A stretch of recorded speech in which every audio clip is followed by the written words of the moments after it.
Сайн байцгаана уу? Монголын санхүүгийн мэргэжлийн шинжээтэй холбооны ээлжид нээлттэй хичээл эхлэв. Энэ хичээл 216. Энэ хичээлээр төвийн судалгааны асуудлыг үргэлжлүүлэн авч үзнэ. За нийгмийн сүлжээтэй холбоос болон блог нийтлэн хаягийн зааж өглөө. За энэ хичээлээр студентийн интеграл функц тета болон бага төвөрийн асуудлыг авч үзнэ. Бага төвөр гэдэг нь маань сонголтод хамрагдах төвөрийн тоо бол 30-аас бага байхыг хэлдэг. За студентийн интеграл функцийг ашиглан дараах 3 тохиолдолд магадлалыг тооцоолж үздэг. За энэ магадлалыг тооцоолох нөхцлүүдийг энэ дээр бичсэн байна. За эдгээр тета функцийг ашиглан магадлалыг тооцоолох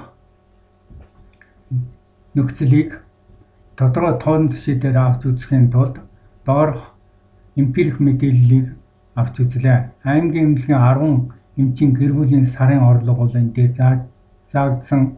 За энэ дээр бол ажил тус бүрийн тоон үзүүлэлт түүний дундажаас хэлбэлзэх болон хэлбэлзлийн квадратууд тэдгээрийн дүнг эцсийн багамд нь зааж өглөө. За энэ дээр төвөрийн дундаж энэ дээр бичигдсэн байна. За энд 25 гэдэг дүнг нийт 10 эмчийн тоонд хуваага. За дараа нь төвөрийн дисперс, төвөрийн дундаж алдаа гэдгийг бол одоо зааж өгсөн. За харин энэ дээр бол энэ 9 гэдэг нь бол чөлөөний зэргийг бол илтгэж байна. За энэ дээр ажилтны тооноос нэгийг хасдаг. Мөн энэ тета функцийн хүснэгтийн наривчлаас хамаарч зарим тохиолдолд бол үүнийг 10-аас 2-ыг хасж авсан тохиолдол байдаг. За энэ бол ихэвчлэн сургалтын зорилттой. Энэ нэгийг хассан нь бол судалгааны зорилттой байдаг.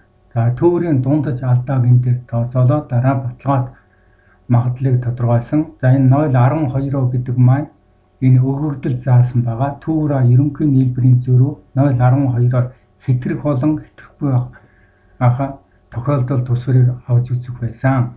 За энэхүү зөрүү нь бол энэ баталгаат магадлалын коэффициент 1.5-аас бол бага, мөн 1.5-аас их гэсэн энэ хоёр тохиолдолд бол дээрх томьёонд эдгээр тоо мэдээллийн орлуулан тавьж тооцоолсон байна. За тохиолдол тусварыг бол энэ Т буюу айл багаас их, мөн айл багаас бага гэсэн энэ хоёр тохиолдол өгөгдсөн. Тохиолдол тусвараар нь тооцоолыг гүйцэтгэсэн байна. За ингээд өнөөдрийн хичээлийг өндөрлөж байна.